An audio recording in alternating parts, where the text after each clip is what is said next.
నమస్తే, welcome to Leo. మనతో ఉన్నారు సీనియర్ జర్నలిస్ట్ హేమసుందర్ గారు. సార్ నమస్తే. నమస్తే అండి. సార్, పెద్దిలో ఐటెం సాంగ్ అంటున్నారు. గతంలో రంగస్థలంలో ఏదైతే జిగేల్లోని సాంగ్ ఏదైతే ఉందో ఒక పెద్ద హిట్ అని చెప్పేసి అనుకోవచ్చు. ఇప్పటికే చిన్న గ్లిమ్స్ రిలీజ్ అయినటువంటి ఒక పెద్దిలో ఒక హల్చల్ అవుతుందని చెప్పుకోవాలి. ఆ బ్యాట్ పట్టుకున్నటువంటి వీడియో ఏదైతే ఉందో ఒక మాస్ జాతర కిందే మనం చూడాలి. సో వాస్తవానికి ఈ సాంగ్ సంబంధించి సినిమా అప్డేట్ సంబంధించి ఏం చెప్తారు? జనరల్గా ఈ సినిమాలో హీరోయిన్ జాన్వీ కపూర్, ఇది అందరికీ తెలిసిందే. ఎందుకంటే రామ్ చరణ్ జాన్వీ కపూర్ జంటగా రూపొందుతున్న సినిమా, సానా బుచ్చిబాబు డైరెక్టర్గా. కానీ ఈ సినిమాలో శ్రీలీలని ఒక ఐటెం సాంగ్ శ్రీలీలతో చేస్తున్నారు అనేది వస్తున్న సమాచారం. గతంలో రకరకాల పేర్లు బయటకు వచ్చినాయి. పూజ హెగ్డే అని కాసేపు, లేకపోతే తమన్నా అని కాసేపు, కాజల్ అని కాసేపు పేర్లు వచ్చినాయి. కానీ చివరికి శ్రీలీలతో ఫిక్స్ అయ్యారనేది మనకు వినిపిస్తున్న పాట. అయితే ఈ పాట ఏంటంటే పెంచల్ దాసు పాడిన పాటకి ఒక ఫోక్ సాంగ్ని రీమిక్స్ చేసుకుని శ్రీలీలతో పిక్చర్ చేస్తారనేది తెలుస్తుంది. అయితే గతంలో కూడా మనం చూసుకుంటే మొన్న మధ్య వచ్చిన ఒక సినిమాలో కూడా వైరల్ వైఆర్ అనే సినిమా ఆ యొక్క పాటతో నిజంగా ఒక పెద్ద హల్చల్లే చేసింది శ్రీలీల. సో గతంలో కూడా కొన్ని సందర్భాల్లో స్పెషల్ ఎంట్రీతో కూడా మంచి మెరిపించిందని చెప్పుకోవచ్చు. ఇప్పుడు శ్రీలీలనే ఎందుకు ఎంచుకున్నారు అంటే ఏం చెప్తారు? ఈ వైరల్ వయ్యారి పాట ఎంత వైరల్ అయిందో మనకు తెలుసు. అలాగే అమ్మాయి మంచి డ్యాన్సరు. గతంలో ఇప్పుడు ఐటమ్ సాంగ్స్కి డిమాండ్ ఉంది బాగా. ఇప్పుడు ఊవంట అమ్మ దగ్గర మొదలైంది అది. మొన్న కిసిక్ సాంగ్తో మళ్ళీ దుమ్మురాక్ కొట్టారు.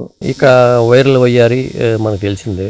అందువల్ల ఇక ఎవరెవరినో పెట్టుకొచ్చి చేసే బదులు పాపులారిటీ ఉన్న హీరోయిన్ పెట్టుకుంటే బెటర్ అనేది ఒకటి. అలాగే శ్రీలీల మంచి డ్యాన్సరు, అందుకనే శ్రీలీలనే ఫిక్స్ చేసినట్టుగా మనకు తెలుస్తుంది. అది ఈ పాట రిలీజ్ చేస్తారో లేదో తెలియదు, కానీ ఆగస్టు 25ని ఒక పాట రిలీజ్ చేస్తారు ఈ సినిమాకి సంబంధించి అనేది మనకు వస్తున్న సమాచారం. అయితే ఈ సినిమా రిలీజ్ డేట్ కానీ మిగతా అంశాల గురించి ఏం చెప్తారు? సినిమా షూటింగ్ పార్ట్ దాదాపు చాలా వరకు కంప్లీట్ చేస్తారండి. ఇది లాస్ట్ ఇయర్ స్టార్ట్ అయింది సినిమా. ఇంకా మేజర్ వర్క్ కంప్లీట్ చేసుకుని మార్చి 27 రిలీజ్ డేట్ వాళ్ళు ముందే చెప్పారు. అయితే దీంట్లో మరి శివరాజ్ కుమార్ గారు, జగవత్ బాబు, జాన్వీ కపూర్, ఇలా అతిరథ మహారాజులంతా ఉన్నారు ప్యాడింగ్ అంతా. తర్వాత ఈ సినిమాకి ఏఆర్ రెహమాన్ మ్యూజిక్. మరి చాలా కాలం తర్వాత ఏఆర్ రెహమాన్ గారు మళ్ళీ ఈ మ్యూజిక్తో ఏమన్నా ఆయన లైవ్ నైట్లోకి వస్తాడని చూడాలి. అలాంటిది ఈ సినిమాకి ఏంటంటే స్పోర్ట్స్ బ్యాక్ డ్రాప్ కథాంశంగా చెప్తున్నారు. ఉప్పిన లాంటి హిట్ ఇచ్చిన తర్వాత బుచ్చిబాబు కూడా మళ్ళీ సినిమా చేయలే. చాలా కాలం తర్వాత బుచ్చిబాబు మళ్ళీ ఈ సినిమాతో రాబోతున్నాడు. మరి జాన్వీ కపూర్ను రామ్ చరణ్కి ఫస్ట్ కాంబినేషను.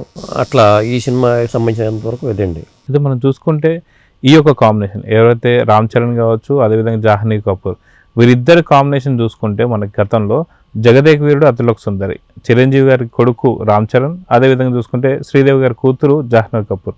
వాస్తవానికి వీళ్ళిద్దరితో జగదేక వీరుడు అతిలోక సుందరికి సంబంధించి ఒక సీక్వెల్ తీయబోతున్నారని గతంలో ఎప్పుడు అనుకున్నారు. సో అది తీసి పక్కన పెడితే ఈ ఇద్దరి జంటని ఇప్పుడు ఎలా చూడాలంటారు? ఇద్దరు జంటని అలా చూసే బదులు ఒక పాట పెడితే బాగుంటుంది అనిపిస్తుంది. శ్రీదేవి చిరంజీవి గారి కాంబినేషన్లో మంచి హిట్ సాంగ్ని వీళ్ళ మీద రీమిక్స్ చేసి వదిలితే ఈ జంట మీద పెడితే చాలా బాగుంటుంది అనిపిస్తుంది. ఎందుకంటే రామ్ చరణ్ మంచి డాన్సర్, వాళ్ళ నాన్నగారు లాగానే ఆ డ్యాన్స్ బాగా వచ్చింది. మరి శ్రీదేవి గారిని తలపించలేకపోయినా కానీ శ్రీదేవి గారి కూతురుగా ఈ కాంబినేషన్లో ఈ సినిమాలో అట నటిస్తున్నారు కాబట్టి ఒక పాటని, వాళ్ళిద్దరు పాటని పెడితే మాత్రం సినిమాకి ఒక మంచి హైప్ వస్తుందని అనిపిస్తుంది. అదే వీరిద్దరి కాంబినేషన్లో సేమ్ జగదేక వీరుడు అతిలోక సుందరిలో అబ్బని తేని దెబ్బ అనే సాంగ్ అత్యంత పెద్ద హిట్గా మనం చూడవచ్చు. సో అలాంటి స్టెప్పులు నిజంగా రామ్ చరణ్ కూడా ఇరగదీస్తాడని చెప్పుకోవాలి. సో గ్రేస్ ఉన్నటువంటి ఒక డాన్సర్ జాహ్నవి కపూర్ అని చెప్పుకోవచ్చు. ఒకవేళ ఇలాంటి పాటలు ఒకవేళ పెడితే ఎలా ఉంటుంది అనుకోవచ్చు? ఖచ్చితంగా ఒక పాట పెడితే మాత్రం చాలా బాగుంటుంది. ఎందుకంటే పాట హిట్ అయిన పాట కాబట్టి ఖచ్చితంగా బాగుంటుంది. కాకపోతే ఈ స్పోర్ట్స్ బ్యాక్ డ్రాప్ పాటలకి ఎంత స్కోప్ ఉంటుంది, డ్యాన్స్కి ఎంత స్కోప్ ఉంటుంది అనేది ఇందులో కీలకమైన అంశం. ఆయన గెటప్ చూస్తుంటే చాలా సీరియస్గా రగ్గుడుగా లుక్ అయితే కనిపిస్తుంది. అలాంటి పాత్రతో డ్యాన్స్ మూమెంట్స్ ఉంటాయా, అదే మాంటేజ్ సాంగ్గా పెడతారా మరి చెప్పలేము. మొత్తానికైతే మరి సుకుమార్ గారి శిష్యుడిగా వచ్చిన సానా బుచ్చిబాబు కూడా, సుకుమార్ గారి సినిమాల్లో ప్రత్యేకత ఏంటంటే హీరోకి ఏదో డిఫెక్ట్ ఉంటుంది. ఆ రంగస్థలంలో పెట్టారు, లేకపోతే పుష్పాలో కూడా డిఫెక్ట్ ఉంటుంది. అదే ప్యాటర్న్లో ఈ సానా బుచ్చిబాబు కూడా ఒక డిఫెక్ట్ పెట్టాడు ఆయన ఉప్పెనలో హీరోకి.